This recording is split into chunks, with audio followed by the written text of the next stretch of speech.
Uşaqlar, interyer nədir? Bir dənə baxın. Bəli, doğrudur. Keçin. Uşaqlar, kilidin neçə növ var? 3. Əhsən, doğrudur tabii. Uşaqlar, siqnalizator nədir? Siqnalizator. Doğrudur. Keçin görüm. Uşaqlar, sakit. Yığımı faizi. 5. Sen dedi. Ayrı mənbələrdən gələn gəlirləri 5. 7% azlı dedi, əhsən. Uşaqlar, sakit. Sualımız belədir, uşaqlar. Pınar, sakit. Uşaqlar, sualımız belədir. Deyin görüm. Konuş deyin nədir? Bəli. Növbəti sualımız səslənir, uşaqlar. Ailə üzvlərimizin. Bəli, Mehdi dedi. Bəli. Növbəti sualımız səslənir bizim. Bəli, sualı deyim, ondan sonra cavabı verməlisiniz. Deyin görün mənə, uşaqlar. Qida məhsulları. Bəli.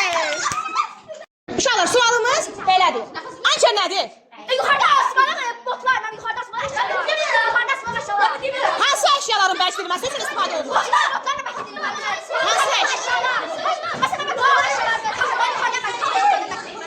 Bax, sualını daha artıq səsləndirirəm. Ağır əşyaları yoxsa yüngül əşyaları? Bəli, doğrudur. Sualımız belədir, uşaqlar. Deyin görün mənə. Şəxsi yardımçı təsərrüfatlar. Bəli. Talih Şahin.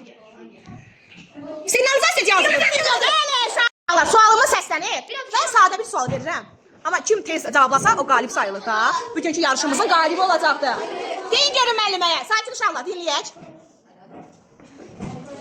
Hamısı diqqətlə Şahindən Tunara baxsın. Şahin yaşı biraz uşaqlar. Hamı onları izləsin. Deyin görün mənə. Sualımız belədir uşaqlar. İnternet nədir?